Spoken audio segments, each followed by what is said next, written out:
Hey guys, thank you so much for clicking through this. This is the longer interview I had with David Rogers. If you're interested in just a shorter one with all the little nuggets of goodness, the link will be in the description there.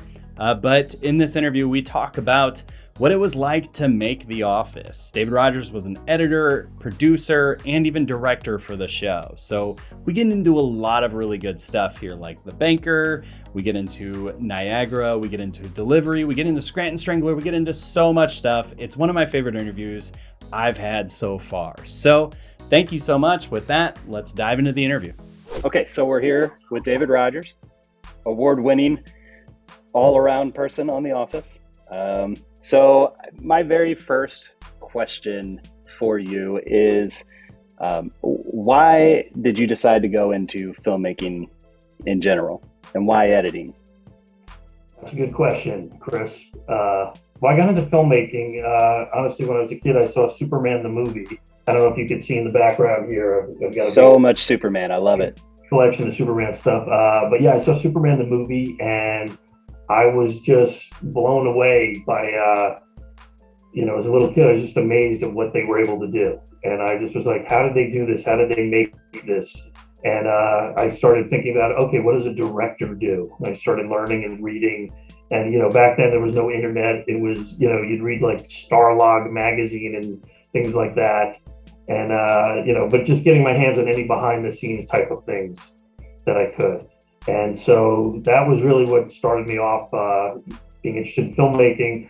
I started shooting little videos. I even made my own Superman movie with kids from the neighborhood when I was 15, 16. And then I started, making other projects with high school kids and, but just always shooting. I was also videotaping weddings and bar mitzvahs and things like that. And then I went to film school. I went to Ithaca College in upstate New York. They have a great film department. Which is near Ithaca, New York, where I went to Cornell. And then I got my hands on real film, started shooting black and white film and color film. And then eventually moved out to Hollywood. I always liked post-production. I mean, especially even in college, when you're directing and producing, everything's on you, all the responsibility. So it's a lot of stress, and especially if you're shooting on locations, it's not, you're doing stuff there without permits and, you have a limited budget. So I remember one of my college films, I was shooting some stunt where, somebody's jumping on the hood. It was me actually jumping on the hood of a car.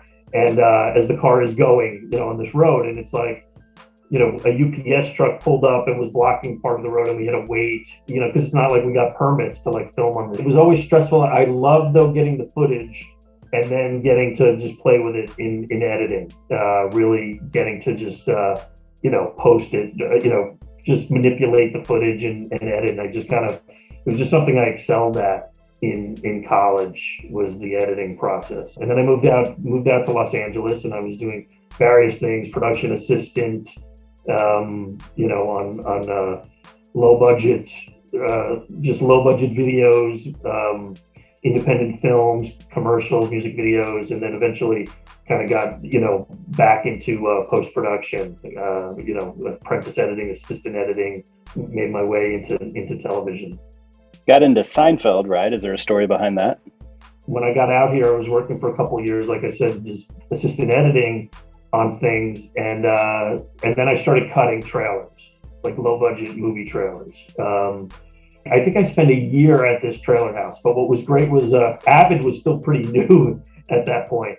So I got to really learn the software, because I knew how to cut on video and film, but not on the Avid. I spent a year really learning the ins and outs of the software. And then I got a phone call. It was from a buddy from Ithaca College also, who was working on a show called The Single Guy, which was a Castle Rock show.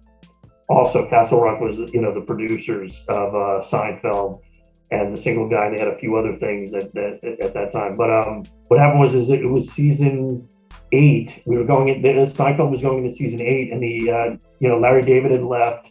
And so the editor decided to leave, and she took her assistant with her. So, and the assistant was doing Seinfeld and this other show, The Single Guy.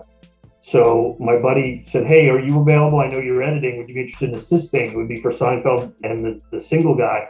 I was like, "Yeah, I'll be there today." And I had my paperwork ready. I was union ready to just I was on the roster, and that was it. It was just learning the big change between cutting trailers and assisting on television was this was multi-camera.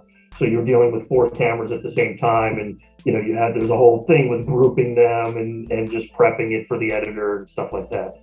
So that was the big thing. But no, it was great getting on to Seinfeld, and I just had a blast doing both of those shows. And the single guy was fantastic too. It was just they were both just so much fun. Jerry Seinfeld. What's the deal with grape nuts? No grapes, no nuts. I mean, he just was great. I mean, the whole cast was super funny. The writers are super funny. They've all gone on to do other things too. Like Jeff Schaffer is, he's doing Curb now with Larry David. Alec Berg is doing Barry. He just did Silicon Valley. All these writers have just, gone on to do amazing things. It was a really fun, creative environment. The editor, Skip Collector, who I worked with, just taught me so much. And Noel Rogers was the editor on The Single Guy. And again, these guys just taught me so much about editing comedy, and just, laughs and reactions and things like that, and pacing. So it was really, really educational, and entertaining. So that's really cool. So how did you end up getting onto The Office then? I finished Seinfeld in 2 years on Seinfeld. I was going to say Jerry Seinfeld, we got along great because he was a big Superman fan. So, and just as a little side note, I edited the Clip Show, which aired, my first solo editing credit for TV was the Clip Show, which aired right before the series finale of Seinfeld. Oh, okay. The music, I used the theme from the Superman theme from Superman the movie as this kind of full circle for you. Yeah, so to use this production montage and everything. And I remember Jerry was like, at first, he was like, I feel like, he hadn't seen the montage I built. We were telling him about it. And, it was all the big production values on the show. And he's like, I'm worried that the music, though, won't sustain for too long. Like, it gets repetitive. I'm like, no. Trust me, there's plenty of changes in the melody. It'll be great. And then he loved it. It was great. It was so nice to be able to do that. So after I remember watching that episode with my family the night it aired. Yeah, that's cool. It's so funny. Like I just saw some, just some pop culture photo of like people in Times Square because it was being projected like on one of the big screens, big LCD screens, the Seinfeld finale. And so you see people just standing in the street, just watching it. And I was like, oh, that's pretty neat. So after Seinfeld, I worked on a bunch of other shows. I was assisting in cutting. I did a show called News Radio. I did a show called Andy Richter Controls the Universe. It was a single camera comedy, and they were kind of new at the time. Everything, was multicam. So getting into single camera, for comedies was still a new idea. So I worked on a bunch of things, went back to Seinfeld for the DVDs. I was very meticulous in putting all the extras in, and, we were getting these, because the show wasn't on when DVDs had come out. So now we were going back to do, put the bloopers, extras, and pack the DVDs. My producer from News Radio had said, hey, I got a show for you. Watch the pilot. Let me know what you think. And I said, okay. So I watched, it was The Office. And I hadn't seen the British Office, but this was the pilot, for the American version.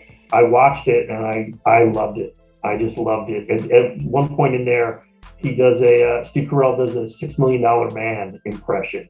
Shut up.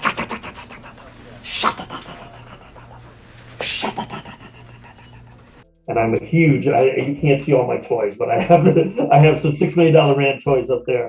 And I'm a huge $6 Million Man fan. And at some point, Steve Carell goes, and I'm like, I'm doing this show. And that was it. I met with Greg. I just loved it. I loved how uncomfortable it was. I met with Greg Daniels. We just hit it off. And I'm still working with him today. So, that's awesome. So your evolution on the show then, so you went from editor to producer / editor, and then to executive producer, right? So you were, and then you even directed some episodes. I think I finished as a co-EP. Like I was editing at first. I was editing, and Stuart Bass was another editor. He came in. We were editing season 1. There were only 6 episodes in season 1. Then we got picked up for season 2, and again, it was only 6 episodes. So Greg said, "Hey, I want you to do them all, just easier, and we'll have a little more time." And this and that. So, okay. I said, "We get picked up for more. We got to bring in a second editor, though." Editors on a multi-camera show, they'll do the whole season. It's like one editor for multi-camera. On a single camera show, you need 2 editors, even 3 editors, rotation, because it's just the amount of material and cutting. It's just more challenging, and you're dealing with multiple directors, locations, footage. It's a different beast than a multi-camera show. We got picked up for more episodes. We brought in Dean Holland, who's another editor, and it was great. So it was the 2 of us tag teaming. I would do an episode, he would do an episode. Every season, I would tell Greg, "I want to direct, and he's like, "Yeah, I think you'd be good at it." At the end of season 3, I said, "I really want to direct," and he's like, "Okay." Because I said, there were some tough episodes like we put together, just the nature of the show, like just having handheld, and not all directors get it, and they're not used to this format. So there were a lot of things where I was like, "Listen, there's some directors I can't do any worse than some of the directors we had, where I'm just cleaning it up." So he's like, all right. So I was supposed to get one in season 4. We had the writer's strike. I got my first episode to direct in season 5. And it was, so I did Employee Transfer was my first episode. Oh, God! And it was, so nice, but it was so scary too. I mean, it was just this daunting episode where it was like, we have a lot of locations, just the things that are challenging, especially for a first-time, director. It's like we have a lot of locations. I have a lot of comedy that takes place in a truck, and the cameras. It's like fixed cameras, so you have to really choose how they're, But this time you had the permits, right? So you didn't have to. The box truck was part of the shot. This is true. This is true. But it's like, you're zipping down the road and you have police cars and everything, and you're in the back of a process trailer, watching monitors, and you have a microphone to give direction to the actors in the truck. Oh, man, this bit will never work. Oh, wow. And then and I had like 4 big things in the episode, because I had Steve and I had Michael and Holly, and they're breaking up in the episode. Like they're driving to Vermont with or New Hampshire. God, I'm so bad. Nashua. It's Nashua, right? So it's I remember we have signs for everything where we along the way. So we had signs for Vermont, we had signs for New York, we had signs for like Pennsylvania when they're leaving, each area. We had this whole storyline for them in the episode where they have these ups and downs, and then ultimately it's kind of sad. It's really, they break up because they realize it's too far away. And mining the moments to get comedy with Daryl, that was really fun. But it's this really bittersweet thing for Michael. I've also got then Jim and Pam were meeting Jim's brothers for the first time at a restaurant. Pam is trying to pull a prank on them, and it kind of backfires, and they're pranking her, but their prank isn't, they're not as good at pranking as Jim is. And then Dwight, shows up in a Cornell sweatshirt, and he's just, taunting Andy. That's Big Red Bear. That's a bobble Big Red Bear. God! So I had 3 pretty big stories, and a Halloween cold open, which was like everybody in costume, 3 Jokers. I forgot that was that episode.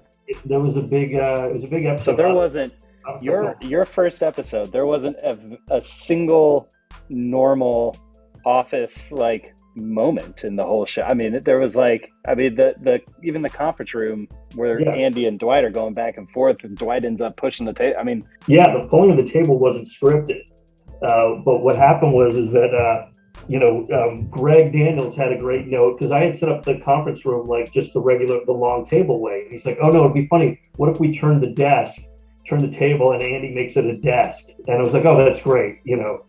How do you make a table? You make a chair, but you don't sit on it.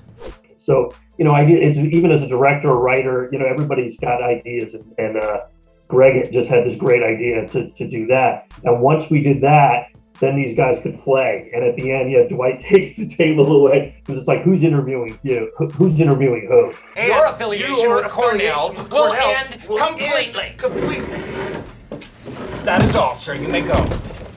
So when you say that single cam was maybe a little bit more difficult to put together then, or it takes longer, is that due to is it because you have like 20 minutes of footage of, several different ways that they shot that, or several different takes? I mean, in a traditional like single camera show, I mean, The Office is a different thing than just like even a normal single camera show.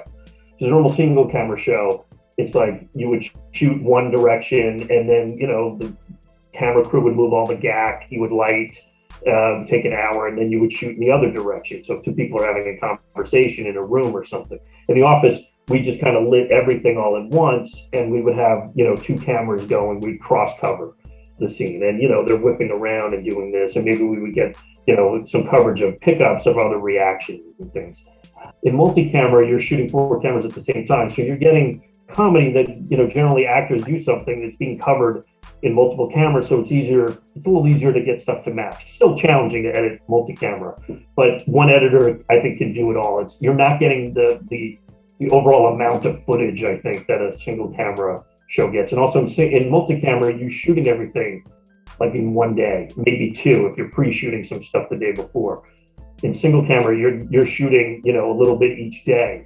So what like kind of timelines did you have to work with whenever you were working on The Office, as far as like weekly episodes would go?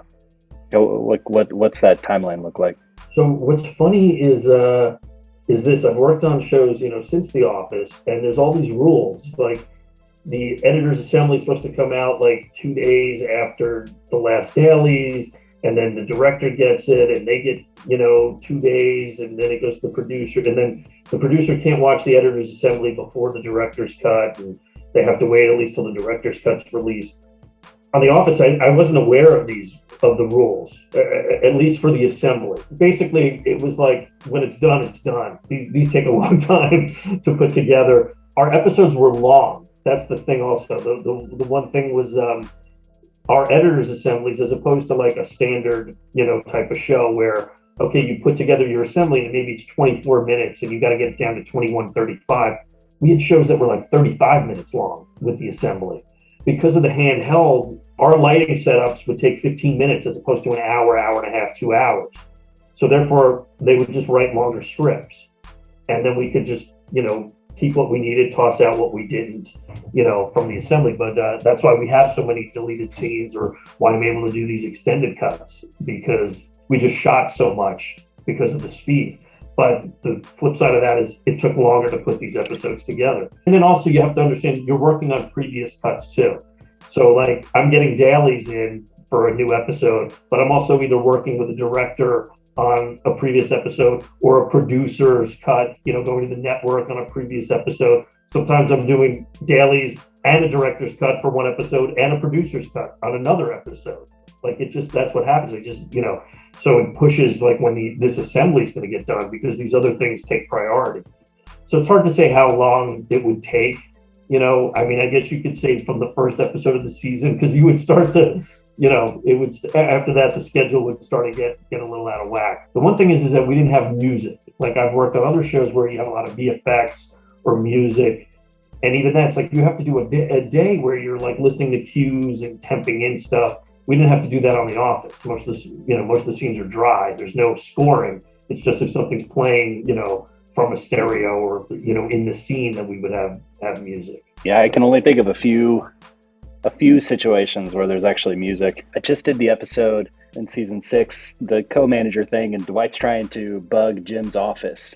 And at one point, Jim plays the opera music so loud, and then the track goes from Jim's playing the music to it's becoming the audio track of the episode.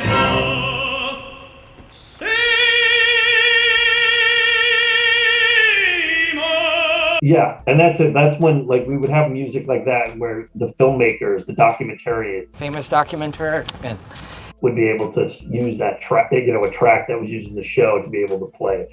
I mean, that's, I think Tiny Dancer was in the Dundies, the end of time, when Jim says, goodbye to Pam, when after she gives him a little kiss and leaves. I mean, just moments where we would have, music kind of, cross in, and then like, okay, it opens the door to be able to play a cue. How often were you guys faced with, this is a really good bit, but it doesn't really fit the narrative of what we're actually doing here? Like, this is a documentary. So how often did you guys run into that kind of issue? Not very often. You mean like something where we felt like it wasn't documentarian style? Yeah. Not very often. That didn't, I mean, we had rules and stuff, and we would edit in a certain way to follow the rules. So like the camera guys were great. The DP, like Randall and Matt Sohn, Sarah Levy, these guys, they would push back on directors, like guest directors, say, no, we can't do that because the camera wouldn't be behind and we would see it here. You'd have to at least, if a camera's going to get behind a person, you have to at least be able to cut away and believe that the camera had time to get behind someone where it wasn't there before. And when we were editing, it was the same thing. Like, we couldn't, if we did cheat something with a pickup, I wouldn't show something like, oh no, we can't do this angle because I'm at this angle. We would see the camera there. So we, that was never a problem. I mean, the biggest issue was always like cutting stuff out for time, and sometimes great stuff that we, like I said, nobody has the amount of deleted scenes that we have. And even now I'm doing these extended cuts for Peacock, these super fan cuts.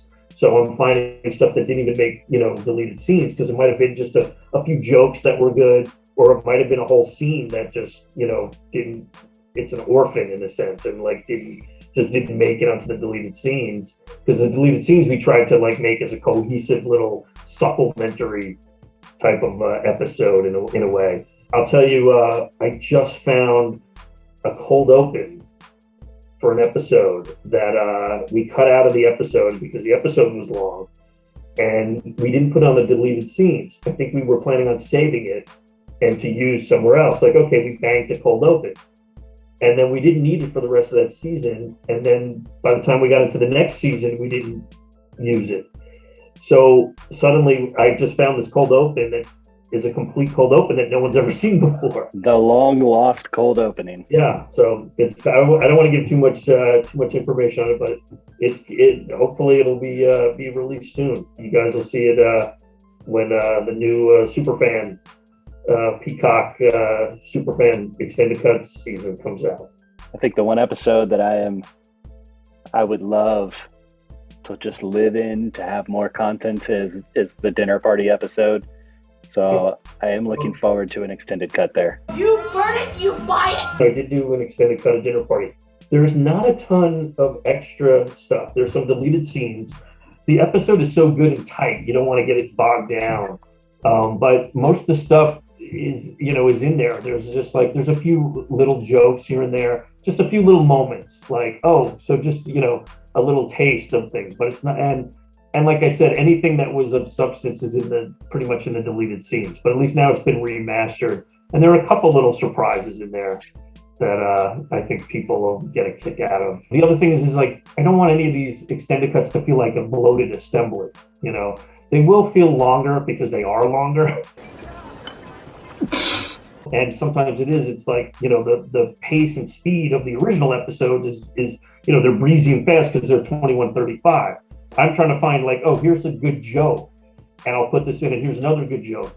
But ultimately, like in a scene, I think it's good to see it, and it's like, oh, this makes me laugh. It doesn't, it doesn't necessarily make the scene better. The key, like I said, is to not have these episodes feel like just our first cuts, bloated assemblies. We don't want anything like that. It's really, even some of the deleted scenes, I will go in and trim and tighten up and make sure that they play better. And, when I'm adding little jokes here and there, it's, I'm trying to really pick the stuff that's worth it. That's awesome. I just did Secret Santa. season 6, and that was one of those ones where it was interesting. The first cut that I actually watched, I think, was from the DVDs. Like, I mean, I watched it when it was on TV when it aired, but for the review, I think the first cut that I watched was a producer's cut from the DVDs. It was over 30 minutes. And I remember just sitting there watching it like, I don't remember this. I don't remember that from the Netflix cut. And so that I had seen several times. So then I went and I watched the Peacock cut, which is about the same as what I recall from Netflix. And I remember, I mean, I said this in the video. It was like, it's The Office. So it's like, I can't not love the content that I'm getting, but I'm not sure I needed this producer's cut. Like, I think they are that the way that Secret Santa's cut, the one that aired, it was paced just fine. I didn't need the extra stuff about Jim and wanting to please David. I didn't need the extra warehouse stuff because what we got was great. So yeah, I haven't seen. I mean, I know we did a bunch of producers cuts back in the day, and I don't remember. I mean, something. The story I read had something to do with it went to Hulu. Like a few days after it aired on NBC. So I think it was a marketing play for Hulu. That might have been what it was. I mean, there was some where, we did some episodes at the time that were supersized, where we got more time. They would air like, we would do 35 minutes the next, they would air 3 shows instead of 4 shows from like 8 to 10. And so that was, we were doing, and then this had started even before The Office, I think. Friends was doing supersized episodes and things like that. That was one thing. I know in these producers cuts, I think we did a few where they were, we did more content. And so we did these special exclusive producers cuts. So that might have been for Hulu. There might have been a cut for iTunes, and then the original broadcast cut. Like, there's just different versions, and the DVDs, like, to see what version is what. And it's something that it's been fun to explore on the channel too. Like, what do you consider canon? Because there's some deleted scenes that almost can entirely change the way you view a particular character, right? I think I don't necessarily agree with that. I'd have to hear specifically. So the specific one that's coming to my mind is Phyllis, and after she goes back from her honeymoon, and she talks about, I thought that Michael knew about the kid. They like ran over a kid or something when they ran over somebody when they were in Africa for their honeymoon. Bob and I were driving late at night, and he'd been drinking, and suddenly, thump. It was probably a man. Maybe it was just an ostrich in a soccer uniform. Yeah. So I'm not sure that one ever. It didn't make the episode. It didn't make the final cut, and I'm not sure. I have to watch that again and see. Yeah, that might have been so dark. It's so, that where it changes it, right? That changes the character. But in fairness, that's the only one I could think of off the top of my head. Yeah, like as a rule, as I'm doing these extended cuts for Peacock, I won't change any performances. Like, I don't change takes on anybody. I'm adding stuff. I try not to delete and get rid of anything. Sometimes there might be, because I'm extending this, I'm losing this reaction shot to put, to extend the scene or something instead of going out at this point. And then when I'm putting in deleted scenes and new material, there's nothing that I want to do to drastically change a story. And then there were some things like that we've just shot. There's a talking head with Dwight talking about ping pong. He's playing ping pong in the deposition, and he's like, yeah, ping pong is the greatest. He talks about how great ping pong is, and he starts naming all these pros. They were his heroes. There was an alternate talking head where he says that he and Mose it was like ping pong was the only form of entertainment that they had, and they only got a TV in like 2004 to watch the Olympics and to watch ping pong. And I feel like it's a funny joke, but I feel like it's not in continuity with the rest of the show, because Dwight is someone who's watched Battlestar Galactica. He watches Survivor. Did you ever watch Battlestar Galactica? No. No? Then you're an idiot. It didn't make the deleted scenes. I don't think it's worth putting in the show. I feel like the extended cuts, I look at it as these are just the documentarians who had a limited amount of time to broadcast these episodes. So they're just saying, okay, here's more stuff that we had shot at the time to put in. I have a deleted scene, or an omitted scene where Karen is offered the job at the end of season 3, where she gets the job to be, we shot that as a safety. It was never intended, but we didn't really know what we were going to do. I think at the end of the job, who was going to get the job, as when the script was originally being written, and then it came to us like, oh, perfect, Ryan, like that's, and that's how that fell into place. But yeah, I have footage of Karen getting the call and, saying thank you, where she's crying at a fountain now. You never see Jim and her break up or anything, You just see in the beginning of the season premiere where she's like, yeah, Karen said she was going to stay, but then she packed her desk up, and you just see her kind of yelling at Jim. Jim dumped my ass and left me crying by a fountain in New York City. Okay, so a few specific episodes I wanted to ask you about, some because I've got them coming up in the pipeline, but some just I'm genuinely curious about the process. So, okay, so I've got The Banker coming up. And The Banker, yeah. Yes, so everyone's favorite episode. So I guess the first question I have is why a clip show? I'm sure the things that I can come up with was the two reasons that I believe was budget and schedule. We were probably like, hey, we've got a lot of big episodes, and I don't know.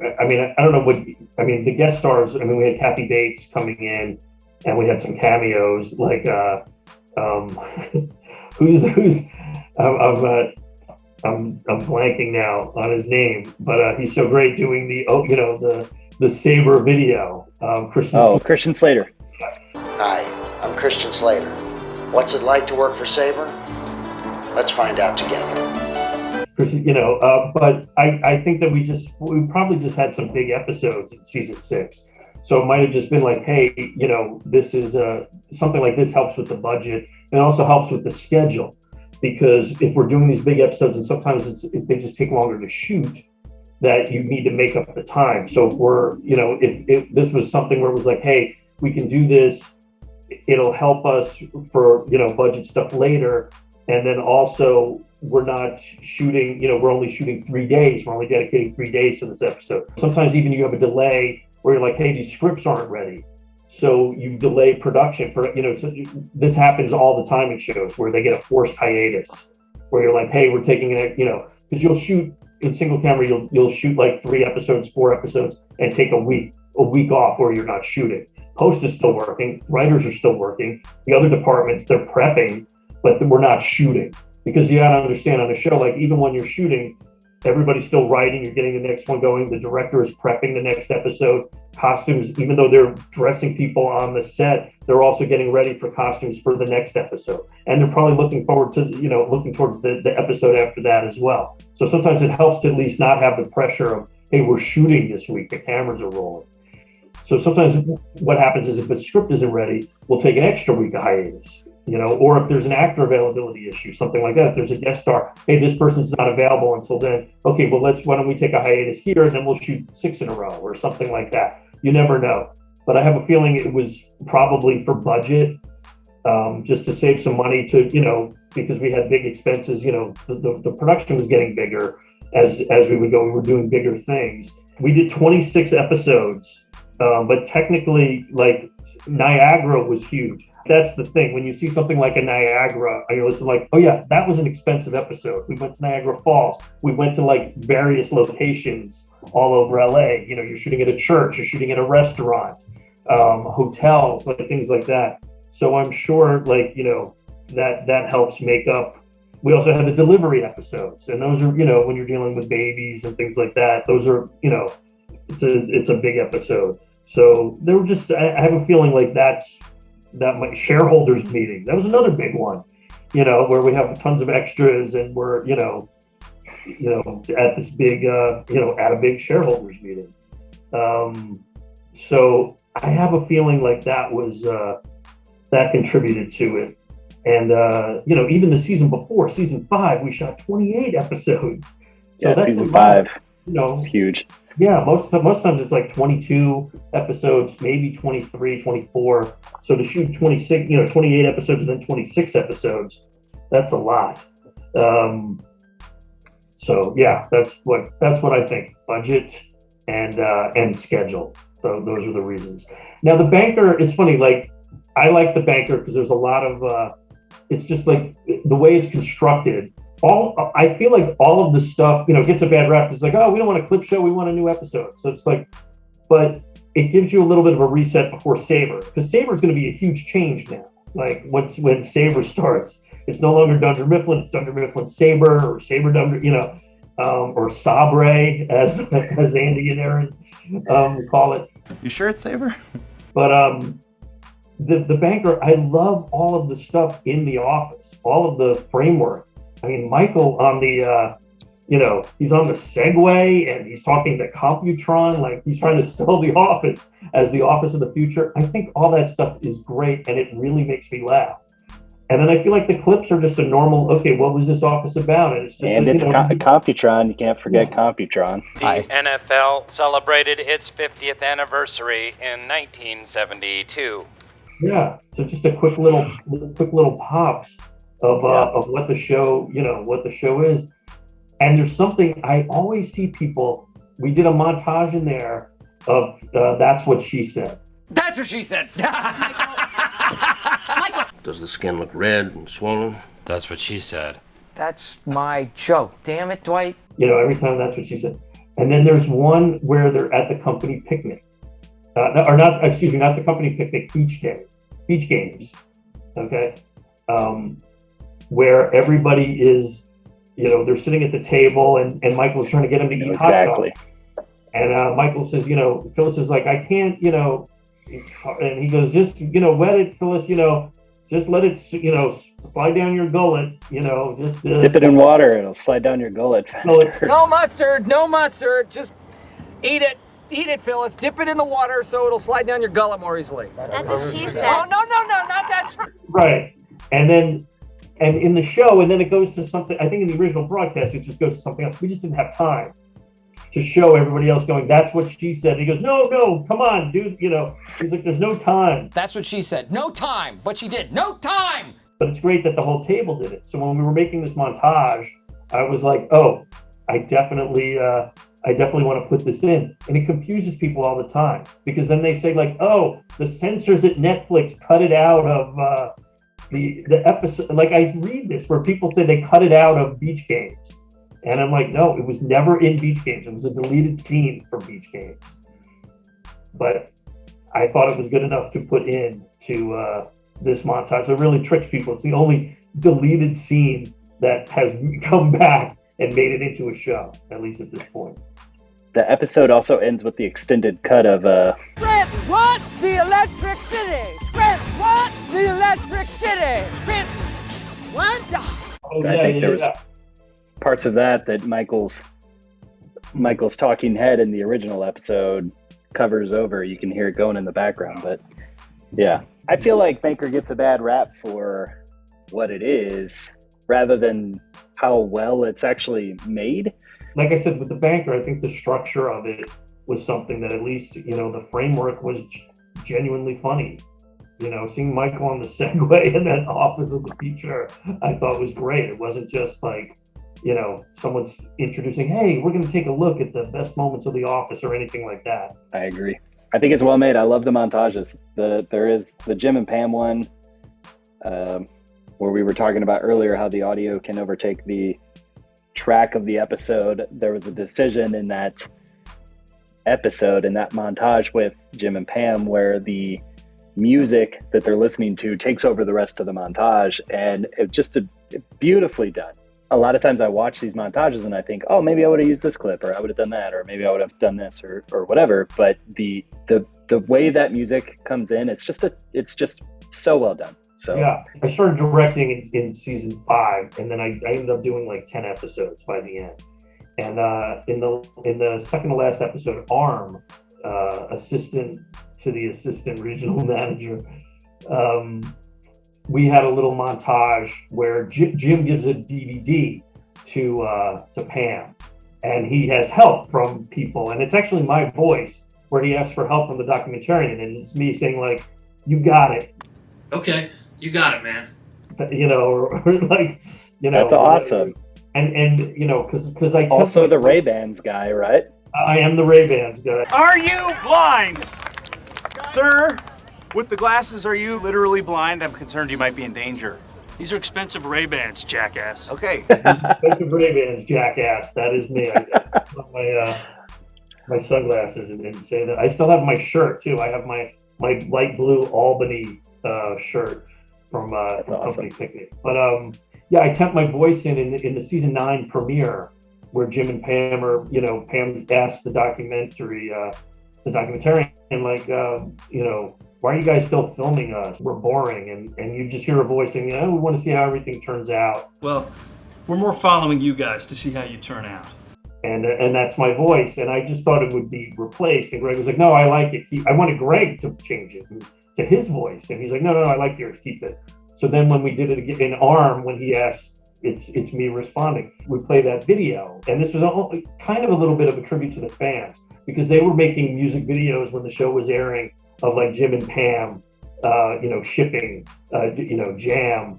And they would do stuff with music from like Arcade Fire, Snow Patrol. So we wanted to, you know, do somewhere. Here's a video of these moments. And Claire Scanlon actually cut it together and she used Snow Patrol for it. And then I was arguing with Greg in editing because we had intercut Pam watching it with Jim talking to Dwight, you know, telling him like, look, if you're in love, you got to go for it. You have to, you know, do this. Nothing else matters. And Greg was like, oh, the music should cut out. And I was like, no. Let's make this like the documentarians are playing it underneath. You know, it doesn't have to be loud, but it should be a consistent thread. Like this is a moment where we can have music under here. And he's like, no, I don't. And me and Claire were fighting with it. Finally, he gave in and let us have that. But it was a struggle to you know, to be able to. It was a great decision. So I loved it. So the music goes through, you know, the DVD goes through, you know, Jim talking to Dwight, and then comes back when she's watching the DVD, you know. Absolutely. I think it's 5 out of 5, one of my favorite episodes. So I did see on IMDb that you were, and you actually said this earlier, so never mind. I did see, you said you were the lead editor for season 1. So maybe give us a little bit of background on what it was like to edit the basketball episode. Okay, yeah. So the basketball episode. I mean, there's like the story that I've read is that there were two days of just getting footage of this basketball game. So you should watch I don't know if you've seen the Superfan cut of basketball because that one's fun. I mean, there's a ton of stuff that I just put in. Like there's just more, you know, more playing, more bits, even more stuff even before the game starts. And then there's just more Michael stretching and things like that. Yeah, we just shot, I mean, you know, we shot cameras, you know, because you want to shoot, you need plenty of stuff of just people playing. And then you have these specific bits that are written. We were kind of coming up with some stuff on the fly too, where it was like, I think, you know, Dwight steals the ball from Ryan, who's his teammate, you know, and Ryan goes, same team, Dwight. Same team, Dwight. And just Michael shooting, and he took one heave from like half court, and it goes in, and you know, that was Greg Daniels' first directing on the show. I think it might have been his first live action directing. I'm not sure if he did anything because he came from animation and he had done some live action, but I don't know if he had directed before. I was on the set with him. We were, you know, shooting at this warehouse. This was in season 1. We were in a different place than we were for the rest of the season. We were in an actual real building and a warehouse. So when you see like the parking lot is different in the season 1 episodes, and you know the warehouse looks the same, but it's still a little different. But we were, we shot for 2 days of just basketball. And the amazing thing is, like, I mean, it's not scripted that Kevin is going to shoot 13 in a row.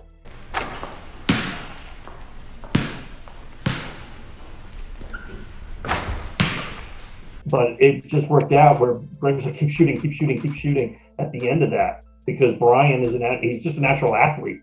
You know, when I get like you think, oh, he's a big guy, or you know, and it's like when it comes to shooting, I mean, yeah, you can see it. The camera, there's no tricks, and he's just hitting one after another, and it's just so funny that it became this extra joke because Michael judged him just from his size, you know, and they know he's heavy, he's not going to be good at basketball, and here's a guy who's a ringer, you know, he could have this guy who just every time he has the ball, would just make a shot in. So it was just so great that he just, you know, made these all in. And that's like one take, you know, that we got that. I watched that episode and I think my first take was, man, that would have been, there would have been so much footage to sort through to create the narrative of the basketball game. Listen, there's definitely a lot of footage, but it was like we shot these specific beats. And so it's just a question of when do you know, how do you construct it? You go, what are you showing? And, you know, you have these moments of like Pam checking out Jim. You have Jim and Roy, you know, getting physical. You've got other people just doing work on the side. It's all mandatory to be there. You know, and there's these just comic beats. And like I said, in the extended cut, it's just like anywhere there was more comedy, I would try to, you know, put it in. So you'll see some things in there where, you know, it just makes the game, there's just more to the game. But it was one of the tricky things was, you know, where you have your cameras, because if you have your cameras, you know, on one side, let's say your camera's here and here's the court in front of you. So it's like you know, the team is going this way or this way. Once you move it to the other side, you know, then suddenly you're having one team go this way, and then the same team or the other team is going in the same direction. So you had to, like, that was one thing where we realized, like, oh, we have to kind of shoot this in a way where the cameras aren't, it's clear which goal is which goal, because otherwise it just was going to look like everybody's just going in the same direction every time if you move the camera to this corner. Everything was a lot of footage on that show. We just shot a ton of stuff, and it was weaving and you know, hunting and digging for, you know, the best moments. And sometimes the problem was that we had takes like that were equally great. Like, well, here's a great take, and now here's another great take. How do you determine what's better? You know, an embarrassment of riches, we would call it. So love it. You know. So one quick question: Do you have any background on where the idea of the Scranton Strangler came from? So it's an interesting topic in the show for me. I don't have any information on the you know, the Scranton Strangler. I don't know who came up with it. I know the purpose that it served for us originally, which was we needed to give Paul a break. So he left to go do jury duty, you know, because he was running the show at the time.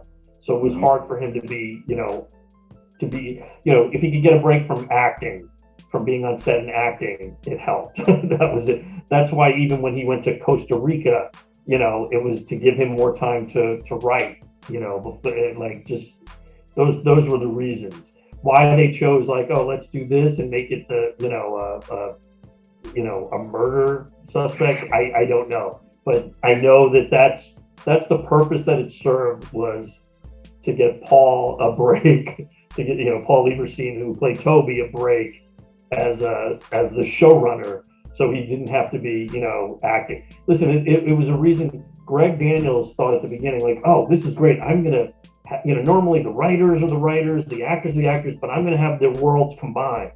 You know, where you know, I have some writers who are actors, and some, you know, actors who are writers, and, you know, it's going to be great. And then he realized there were days where, you know, you're racing to get out new pages to fix a script, and you've got Mindy, BJ, and Paul sitting in the background of a bullpen scene, and they may not even have lines, you know, or they may just be reacting or have a line. And he's like, and so the writers' room is depleted when three of our best writers are down there. And it's one thing for BJ, you know, to be there. I mean, we know he was one of the top 5, you know, cast members, but to suddenly have Paul and Mindy, you know, even back there, like, you know, and that's why they were set up in the annex. The annex. I never thought about that. I don't think Michael intended to punish me. by putting Ryan back here with Kelly. Listen, Paul wasn't even supposed to be in the cast. You know, Greg threw him in, and I don't think he's in the pilot. He threw him in Diversity Day. This is an environment of welcoming, and you should just get the hell out of here. Whatever he says to him. And Kevin Riley, who was, the head of NBC Entertainment at the time, or president of NBC, he loved it. He's like, oh, more of that guy. And that was it. So Toby became the nemesis. An evil snail. But Toby was just Paul was just a writer. He hadn't taken acting classes or anything. He had his rules. We had a joke. Mike Schur had these rules. He's like, Paul's rules of acting, where it was like, know your lines, wait till the other person's finished, and then say your line. It was like things like that. Say the lines, make the sale. Got it? Very inspirational. Mike Schur, who played Mose, and Greg said, oh, you have to grow the beard for real. They can't make it look real. They can't put on a fake beard. So Mike's first appearance as Mose, he grew this beard, and he had to shave the mustache. But like we had the Emmys or something before the episode, so Mike had to show up at the Emmys like with this beard, the first time. And then after that, he got to use like a fake beard. He's like, Greg, it looks just as the same. Like we could have just, we could have done this. So there's a funny story too where they went to the Office convention, the first, Office convention in Scranton. And Mike was like, no one is going to recognize me or anything like that. And somebody came up with a headshot, like a picture of him as Mose for him to sign, like almost instantly. So it was, they started to see, wow, the show, these fans are, they get it. Yeah. So that's a great segue. Why do you think The Office resonates so well back when it aired, and then maybe even grown in popularity since then? Yeah, I think it's grown in popularity. It's funny, like my nephews, who were little kids when it originally aired, they love the show now. They love the show. My 14-year-old daughter, yeah, like borderline knows more about the show than I do, and I have a YouTube channel about the series. Brian Baumgartner, there's a podcast that, a deep dive into the show. And part of it was to discover, why is it resonating? Why, what is it about it? There are all these theories about it. Listen, I just think it's a super funny show. So I think, people see it, it's funny, and we did have a good run. We had 9 seasons, and yeah, Michael left at the end of 7, but there's still some good stuff in 8, and there's some good stuff in 9. And, I think we really, stuck the landing at the end, those last several episodes. And I think the finale is so great. I mean, I love the finale. You get all these shows where, the finale, I'm like, what a satisfying finale, I think. I don't know, why it resonates. I think that it's funny, it's edgy, but it's not, and there's things that are offensive. Welcome to my convenience store. Something they're supposed to do.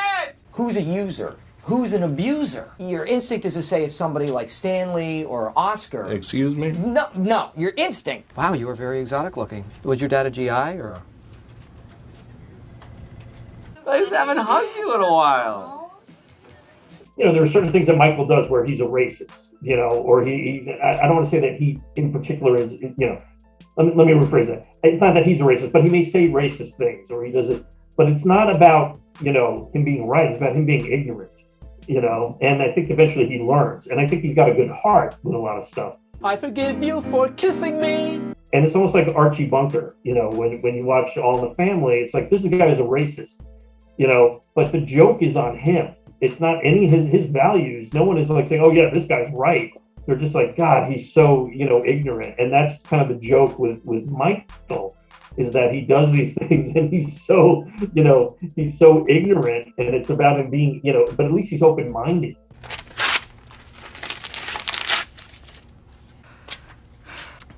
I do believe in that part of the pledge. He learns. He gets better with things. He gets better with treating, people, and even his, what he understands about family, where the friends at the office are not his family. Holly is his family by the end. We did a lot of jokes back in the day and just moments and things like that I feel like we pushed the envelope a bit at the time, and but it's still, it's still a safe show. So I think kids can enjoy it. and adults, and it reaches out to people who work in offices. But I think it also, in a sense that, you know, kids who are in school, it's almost like, here's Michael, who's your teacher, and here's people, you know. So I think there's subconsciously just this kind of setup, this environment just appeals to people across the board. So one of the questions I wanted to ask too is post The Office. So I've seen you edited, well, at least according to IMDb. You've edited and worked on, directed a couple Greg Daniels shows, Upload and Space Force. Yeah. Watched both of those early quarantine last year. Wife and I loved them. So we get into season 2 on either of those anytime soon? They're both coming. Yeah, we just finished Upload season 2, posting it, so it should be coming pretty soon. I'm not sure when they're releasing it or announcing it. Space Force, I'm not actually working on Space Force this season. It was too much last year because I was doing Upload and then went into Space Force, and that was overlapping, and I was like, this is crazy. It just, because they're both, you know, they take a lot of work. So this year, my other editor, Rob Burnett, Greg said, all right, you do Upload, Rob will do Space Force, you know, we'll just do that. So you'll kind of run this, he'll run that, like post. It's like, okay. Ken Kwapis is directing all the episodes of Space Force. I'm excited to see that, just because he's so good with these little moments and minutia, and his directing, I mean, he's just the best. He's the best.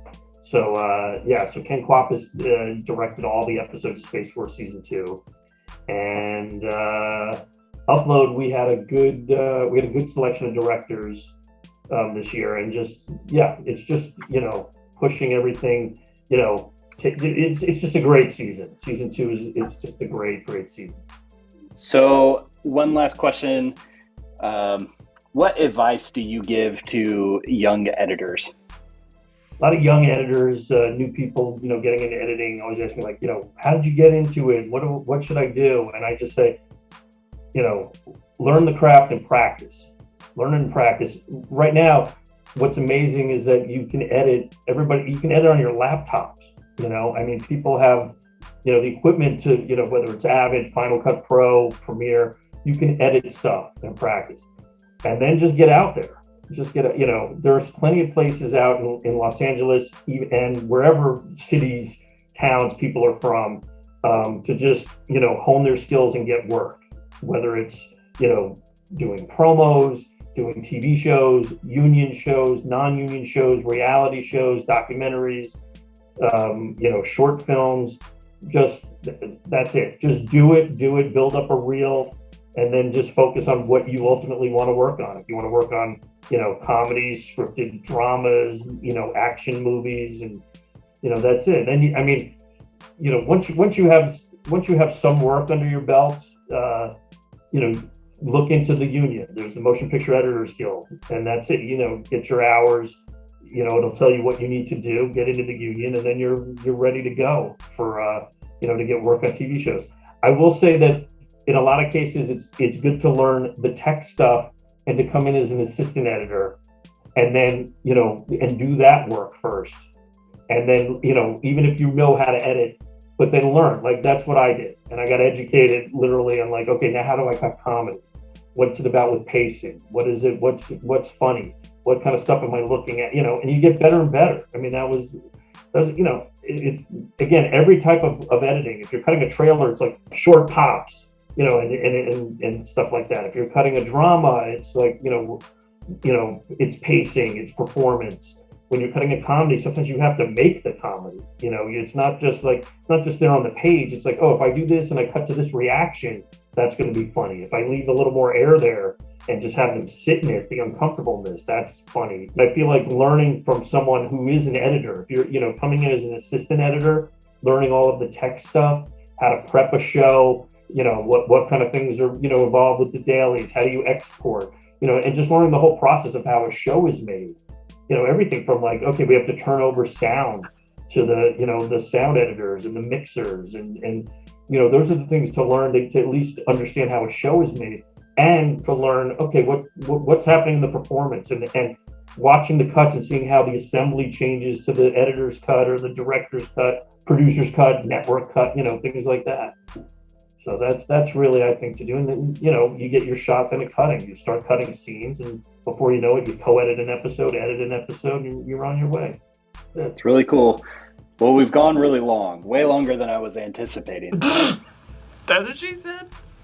So thank you so much for your time. My pleasure. Thanks. It's been great being here. Thank you so much for watching that. I'm reviewing every episode of The Office on my channel, so check it out. Thanks so much for watching, and we'll see you next time.